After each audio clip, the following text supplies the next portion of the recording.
如果不聊那些让人昏昏欲睡的宏观经济学图表，只聊赤裸裸的人性，你会发现一个非常有意思，甚至可以说非常荒谬的现象：人类这种生物特别喜欢听好消息，哪怕这个好消息裹着一层剧毒的糖衣。每当新闻里那些穿着笔挺西装的主持人开始播报央行降息、流动性释放、货币宽松这些词汇的时候，你看看周围人的反应。不管是菜市场里正在为了几毛钱讨价还价的阿姨，还是写字楼里那些自以为掌握了世界运行规律的所谓精英，大家的反应出奇的一致。那种反应就像是巴甫洛夫那条听到了铃声的狗唾液分泌加速，眼神里充满了期待，就像是听到明天放假一样开心。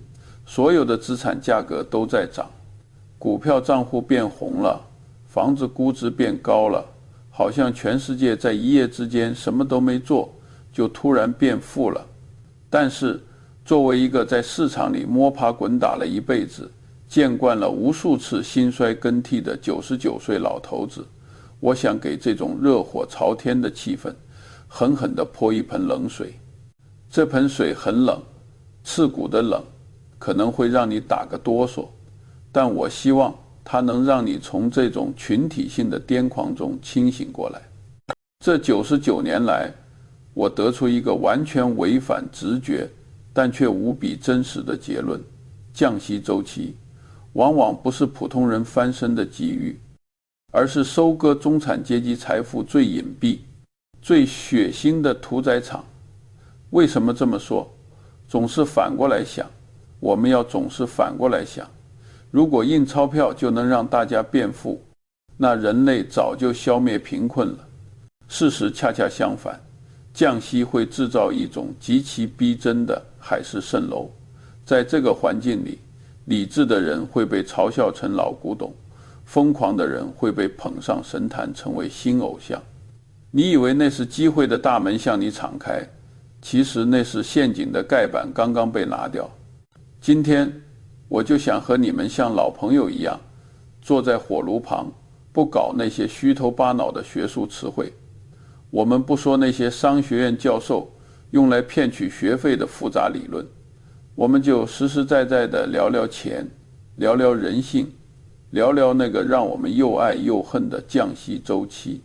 在这个看似遍地黄金的周期里，到底是什么力量在利用你们大脑的缺陷，悄无声息地掏空你的口袋？如果你把葡萄干和大便混在一起，你得到的仍然是大便。同样的，如果你把通货膨胀和资产泡沫混在一起，你得到的绝不是财富，而是毁灭。我们先来讲个故事，关于迈克尔的故事。我不说他的全名，但你们很多人可能听过他的事迹。我要说的不是他成功的时候，而是他差点死掉的时候。那是多么疯狂的千禧年前夜啊！你们现在的年轻人可能很难想象那种氛围，那就像是一场全人类的置换派对。那时候只要你的公司名字里带个互联网这3个字，或者哪怕你只是在计划书里写上科技2个字，哪怕你甚至还没盈利，哪怕你甚至连个像样的办公室都没有，你的股价就能蹭蹭往上涨。迈克尔当时面临的情况是什么呢？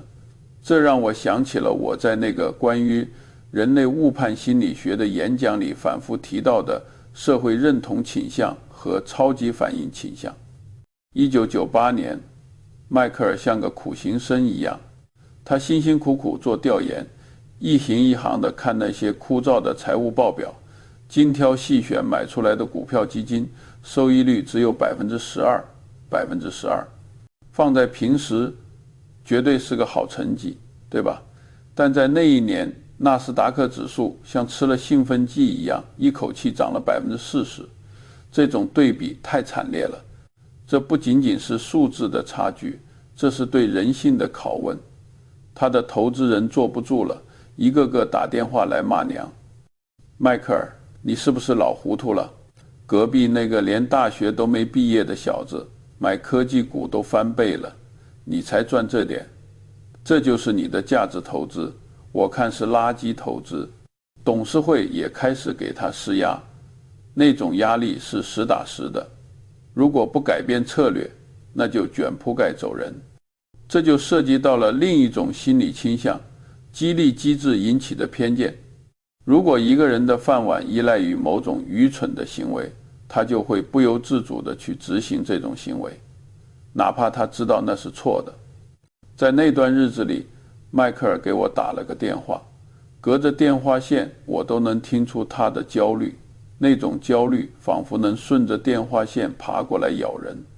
他说，查理，我知道那些科技公司没有利润，我知道那个估值是疯了，是完全不可理喻的，但是如果我不买，我就会被解雇。所有人都在赚钱，只有我在坚守。什么价值投资，我就像个傻瓜一样。他停顿了好久，声音里带着一种快要哭出来的颤抖。降息周期已经开始了，流动性像洪水一样推高所有资产价格。我是该坚持我的原则去死，还是该跟进这个泡沫去活？我当时叹了口气。我想告诉他，这世界上最难的事情就是在一个疯狂的世界里保持理智。但我只对他说了一句话，迈克尔，你在问一个错误的问题。真正的问题不是该不该买，而是为什么你觉得自己不得不买。但人啊，在那个环境下，大脑的前额叶皮层已经停止工作了，只剩下爬行动物的本能在支配。他沉默了。3个月后，他妥协了，他放弃了坚守了半辈子的原则，开始大举买入那些高估值的科技股，效果那是立竿见影。这就是人性的弱点，错误的决定往往能带来短期的奖赏，这就是所谓的巴甫洛夫联想。6个月后，他的基金业绩飙升了80%，他再次成了华尔街的明星，鲜花、掌声、奖金全都回来了。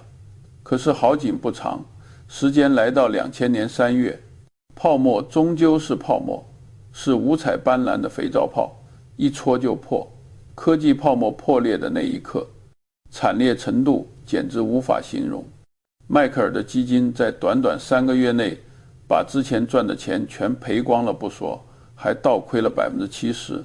投资人疯了一样的赎回资金，他被迫在股价最低点清仓，最后基金关闭，他个人破产，因为上了高杠杆，还背了一屁股债。最后一次见他是在2002年，在伯克希尔的股东大会门外，那个曾经意气风发、穿着高级定制西装的华尔街精英不见了。站在我面前的是一个40多岁、眼神空洞、头发白了一半的颓废中年人。他在一家不知名的小投资公司打工，混口饭吃。他看着我，苦笑着说，查理，我一直以为降息是机会，书上不都这么教吗？流动性宽松，资产价格就会涨，这不是基本逻辑吗？但我现在才明白，降息不是给我机会，是给我幻觉。它让我觉得自己更富有了，因为账户数字在涨；它让我觉得自己更聪明了，因为所有人都在夸我；它让我觉得风险更低了，因为波动率在下降。这3个幻觉彻底毁了我。我看着他，心里很难受，但我什么也没说，因为我知道他输掉的不是钱，钱没了可以再赚，他输掉的是理智。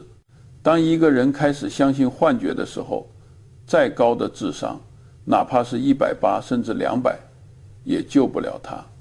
因为在疯狂的洪流中，智商甚至会成为一种累赘，帮你寻找更多愚蠢的理由来欺骗自己。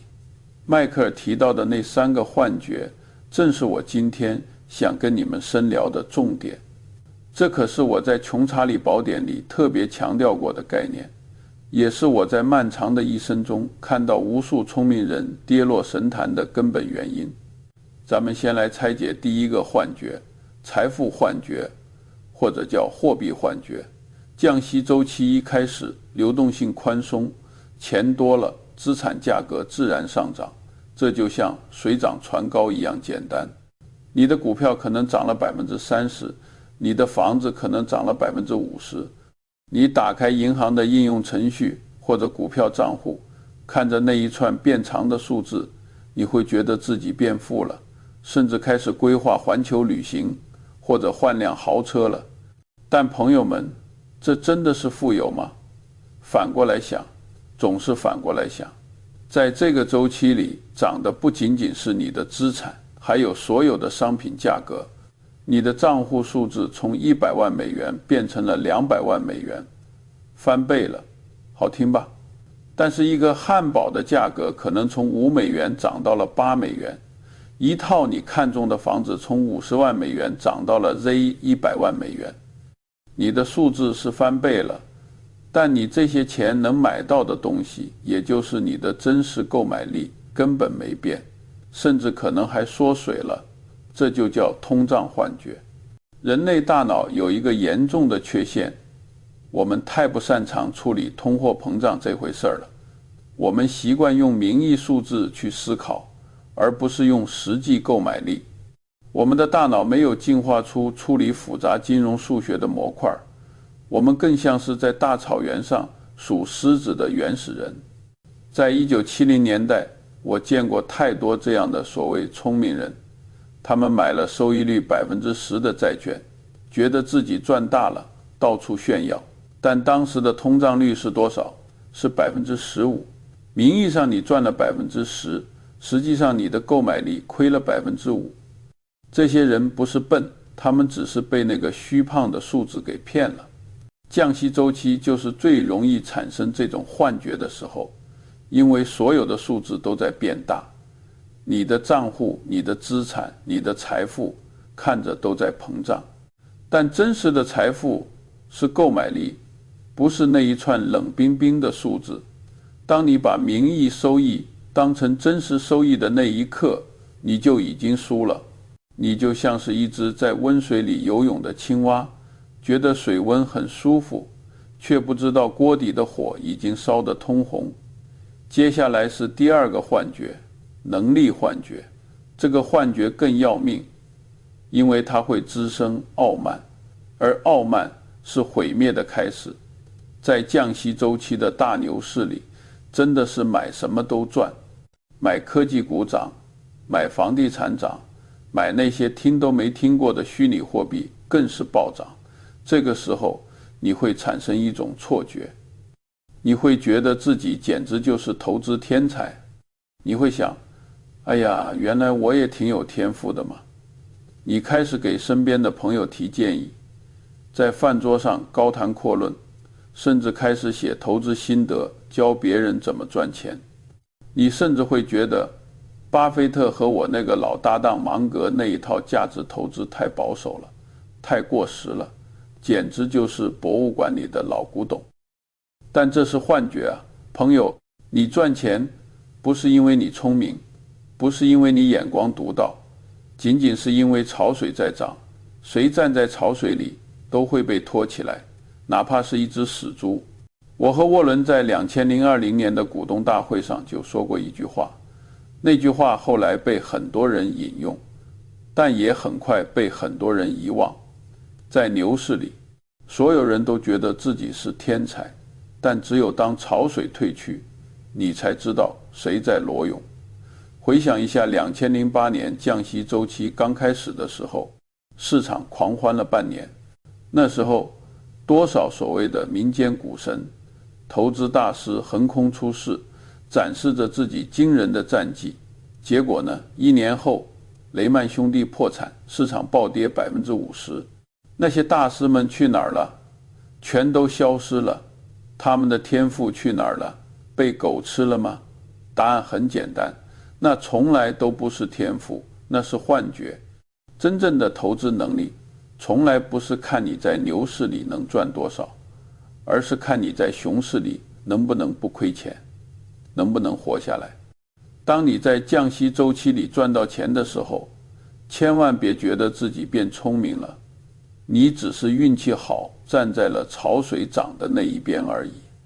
如果鸭子在池塘水位暴涨的时候浮了起来，那是因为水的浮力，而不是因为鸭子学会了悬浮术。别做那只自以为会飞的鸭子，摔下来的时候会很疼。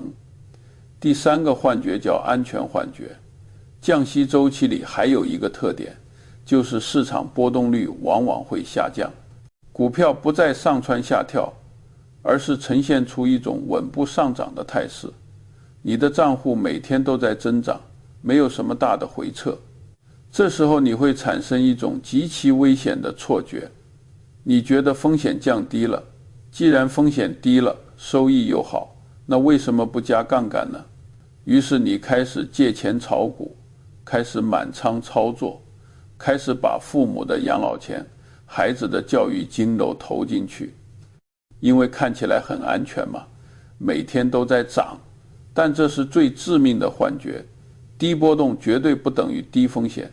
我在《穷查理宝典》里专门讲过这个误判。人类的大脑习惯用最近的经历去推断未来。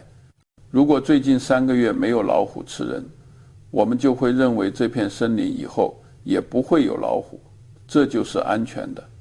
这是进化留给我们的缺陷。在原始森林里，这也许是对的，但在金融市场里，这完全错了。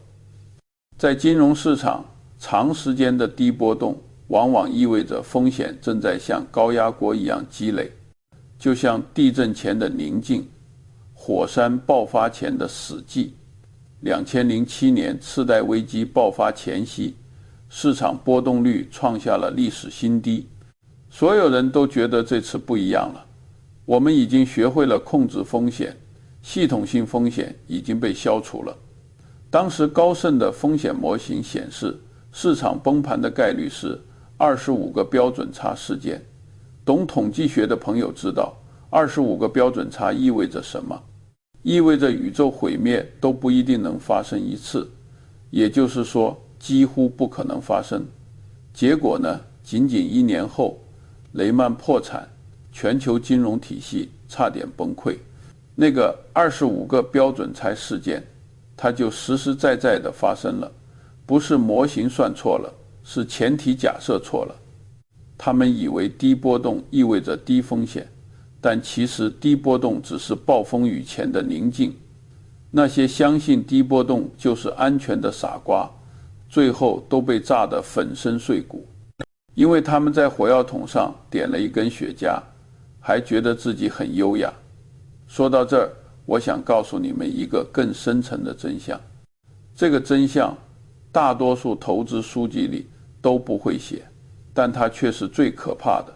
我把它叫做制度性强迫症。这个概念听起来有点拗口，但威力巨大。什么是制度性强迫症？想象一个场景，你是一个基金经理，手里管理着10亿美元。你明明知道现在的市场估值太高了，你知道降息制造了巨大的泡沫，你的理智告诉你应该卖出股票，持有现金，等待回调。但是如果你真的这么做了，持有现金，而市场还在疯涨，你的收益就会跑输市场30%。这时候你的灾难就来了，你的投资者会撤资，骂你是笨蛋，你的董事会会质问你为什么不作为，你的同行会嘲笑你胆小，媒体会批评你跟不上形势。你面临的不是一个该不该买的投资选择，而是一个买还是被解雇的生存选择。这就是制度性强迫症。当整个金融系统的激励机制都在鼓励某种行为时，即使是最理性的人也会被迫做出非理性的决定。当年迈克尔的悲剧根本原因就在这。我在2000年科技泡沫时就说过，这不是个人的问题，这是制度的问题。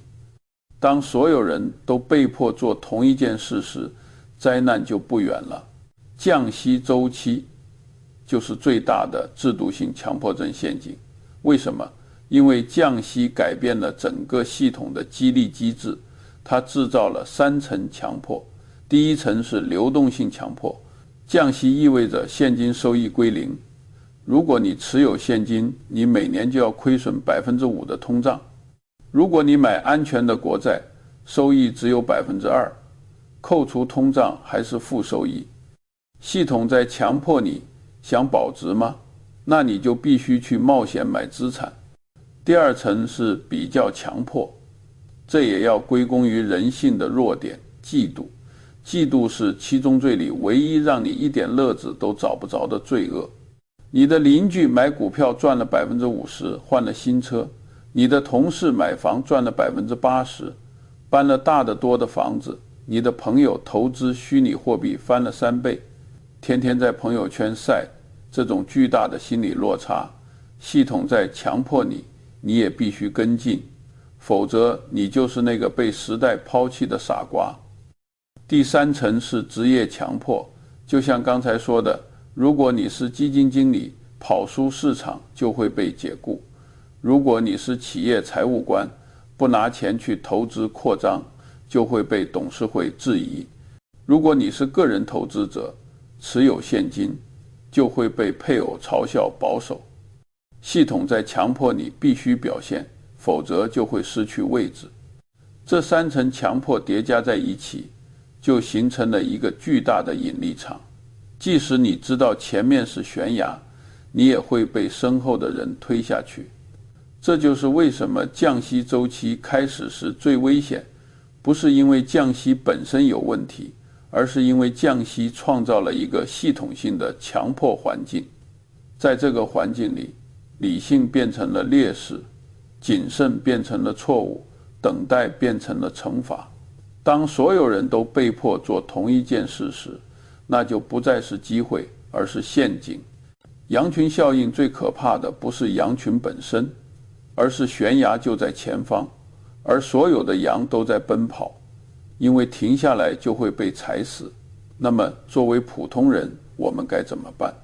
首先，我们要理解沃伦曾经说过的一个关于利率的最深刻的比喻，这是理解金融市场的总钥匙。他说，利率就像物理世界的引力。什么意思？你想象一下引力的作用。如果引力突然减弱，会发生什么？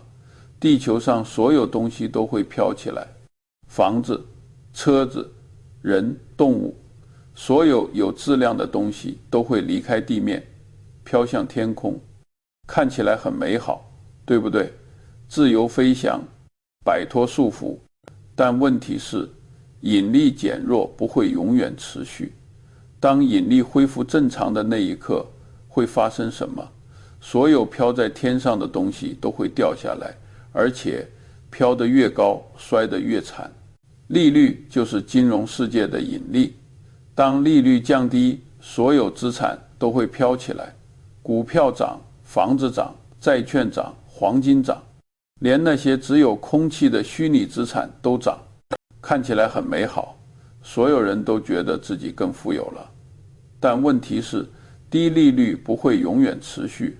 当利率回升，所有飘在高位的资产都会掉下来。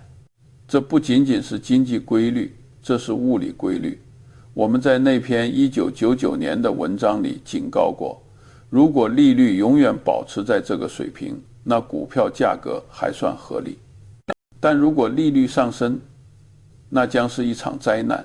结果呢？2000年美联储开始升息，引力恢复，科技泡沫破裂，纳斯达克跌了 80%。2006年美联储开始升息，引力恢复，次贷危机爆发，市场跌了 50%。2021年美联储开始升息，引力恢复，科技股、虚拟货币暴跌，很多资产跌了 70%、90%，每一次都是同样的故事。降息时，所有人都觉得这次不一样；升息时，所有人都发现还是一样。但为什么大多数人还是会犯同样的错误？因为他们把利率当成了风，而不是引力。什么是风？风来了，帆船就能走得快；风停了，帆船就慢下来。但船不会沉。因为船本身是稳定的。大多数人就是这么想的，觉得降息是助力。什么是引力？引力减弱了，所有东西都飘起来；引力恢复了，所有东西都摔下来。这是结构性的改变，不是暂时的助力。你飘在天上，不是因为你会飞，是因为引力暂时消失了。大多数人把降息当成风，以为自己只是顺风航行。聪明人把降息当成引力变化，知道自己其实是在漂浮，随时可能摔下来。这就是为什么我和沃伦在降息周期里总是很谨慎，不是因为我们不相信美联储，而是因为我们敬畏引力的规律。引力可以被暂时改变，但不能被永久消除。那么在面对降息周期时，到底应该怎么做？这里我要告诉你们投资里最深层的秘密，这是我和沃伦用了几十年才真正参透的。大多数人在做空间套利。什么是空间套利？就是在同一时间买这个卖那个，赚取价差。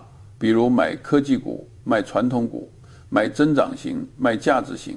这种套利的前提是，你得比市场更聪明。你能看到别人看不到的机会，你的手速要比别人快，你的算法要比别人强。但问题是，在降息周期里，有了能力幻觉，所有人都觉得自己更聪明了。当所有人都在做同样的套利时，那就不再是套利，而是拥挤。就像一个只有一扇门的电影院，着火了，大家都往外冲，结果谁也出不去。而聪明人真正的大师在做时间套利。什么是时间套利？就是在时间的错位中寻找机会。当别人亢奋时，你冷静；当别人恐惧时，你贪婪；当别人一窝蜂冲进去时，你悄悄走出来；当别人绝望放弃时，你因为知道价值而坚持。这种套利的前提不是你比别人聪明，而是你比别人有耐心。我在1999年写过一句话，投资不是在空间上打败对手，而是在时间上战胜自己。什么意思呢？空间套利，你需要战胜市场上的其他竞争者，你需要比他们更快、更准、更狠。这是一场你死我活的短跑比赛。而时间套利，你只需要战胜一个人，未来的你自己。你需要在别人恐慌时不恐慌，在别人贪婪时不贪婪，在别人强迫你行动时保持不动。降息周期开始时，大多数人在做空间套利。美联储降息了，科技股会涨得最快，赶紧买。聪明人在做时间套利，降息开始，亢奋开始，等亢奋到顶点，等恐惧来临，那才是机会。你看，这完全是两种不同的游戏。空间套利是在和别人赛跑，你必须跑得最快才能赢。时间套利是在等别人跑累了、摔倒了，你慢慢走过去捡便宜。哪种更难？表面上看，空间套利更难，因为你需要比所有人都聪明，需要顶级的智商和设备。但实际上，时间套利更难，因为你需要战胜人性。你需要在所有人都说你错的时候，依然相信自己是对的。你需要在所有人都在赚钱的时候，接受自己错过了这一波。你需要在所有人都在嘲笑你保守的时候，继续保守。这需要的不是智商，而是理性；不是聪明，而是清醒；不是勇气，而是耐心。我和沃伦能在投资界成功几十年，不是因为我们比别人聪明，我们也是普通人，是因为我们比别人有耐心。我们愿意等，愿意用5年的时间、10年的时间去等一个真正的机会。再给你们讲个故事。2020年3月，疫情爆发，美联储紧急降息至0%，市场先是暴跌50%，然后开始反弹。所有人都在说千载难逢的机会来了。我接到一个电话，是一个养老基金的首席投资官，他管理着300亿美元，负责几十万退休教师的养老金。他说：查理，我的团队都在催我加仓，他们说降息了，流动性来了，不买就晚了，但我总觉得不对劲。市场跌了又涨，但经济基本面没有任何改善，企业还在裁员，失业率还在上升，凭什么涨？就因为美联储印钱。我问他，那你自己怎么想？他沉默了一会说，我想等，但所有人都在说我保守、胆小，会错过机会。董事会已经开了2次会质疑我了，如果再不表现，我可能会被撤职。我对他说，让我问你一个问题，你管理的是养老金，你的客户平均65岁，他们还有20年要活。如果你现在追高买入，赚了50%，他们多了点钱，很好。但如果你现在追高买入，又跌了50%，他们的养老金没了，怎么办？他们还有时间重新赚钱吗？他们还有青春去等待下一个周期吗？他声音颤抖了，没有。我说，那答案就很简单了，你不是在管理一个追求最高收益的对冲基金，你是在管理一个不能承受损失的养老基金。对你来说，不亏钱比赚钱更重要，保本比收益更重要。所以如果你不确定，就不要做，等到你确定了再做，晚一点没关系，错过一点涨幅也没关系，但绝对不要在不确定的时候用别人的养老钱去冒险。他又沉默了很久，最后说，谢谢你，查理，我知道该怎么做了。6个月后，市场又经历了一次大回调，那些在3月追高的基金很多又亏了30%，而他依然持有30%的现金，安然无恙。1年后，市场稳定了，估值回到了合理区间，他开始慢慢减仓，买入那些真正优质、估值合理的公司。3年后，他的基金年化收益12%，虽然不是全市场最高的，但是最稳定的。更重要的是，他的客户没有一个人因为市场波动而失眠，因为他们知道他们的钱在一个理性的人手里，而不是一个赌徒手里。这才是真正的投资，不是追求最高收益，而是追求最确定的收益。不是抓住每一个机会，而是避开每一个陷阱。不是比别人跑得快，而是比别人站得稳。如果坐在那里什么都不做能让你变得富有，那就坐在那里什么都不做。这种无为的艺术，比盲目的行动要困难1万倍。最后，我活了99年，经历过大萧条，经历过世界大战，经历过无数次牛熊转换。如果我今天能给每个投资者写一封信，我会给出这5条忠告，请把它们刻在你的脑子里，刻在你的床头。第一，认清3重幻觉，不要被账户数字迷惑。问自己，我的购买力真的增加了吗？记住，名义收益不等于真实收益。不要因为赚钱就觉得自己变聪明了。问自己，是我的能力强，还是潮水的推动？记住，牛市里所有人都是天才。不要因为低波动就觉得风险降低了。问自己，这种平静是真的安全，还是暴风雨前的宁静？记住，风险不是波动，风险是永久性损失。第二，抵制系统性强迫。当所有人都在催你行动时，你要问自己，我是真的看到了机会，还是只是害怕错过？我是在做独立判断，还是在屈服于压力？我承担这个风险是因为它值得，还是因为我不得不？如果答案是后者，那就停下来。被迫的决定往往是错误的决定。真正的机会永远不需要别人催促你。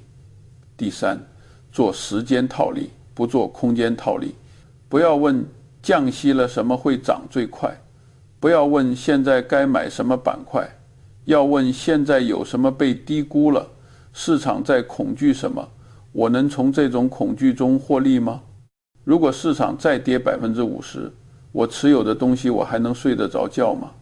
记住，空间套利，你需要比别人快，智商会贬值，时间套利，你只需要比别人有耐心，而耐心永远稀缺。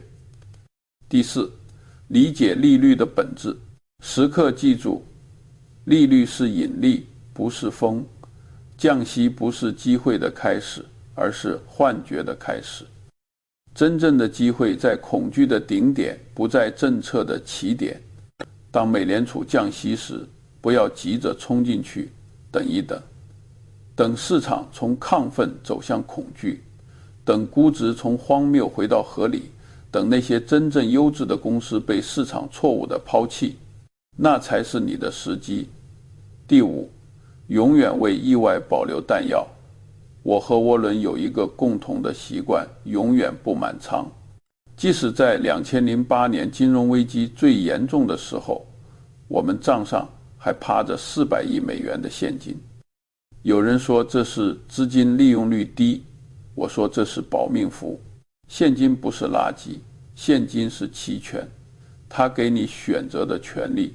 当别人因为杠杆爆仓被迫卖出时，你可以从容买入。这种选择权在危机时刻比任何收益都珍贵。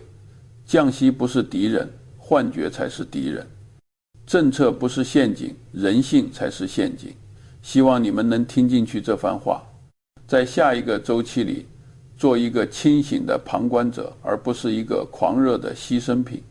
我是查理·芒格，我有话直说。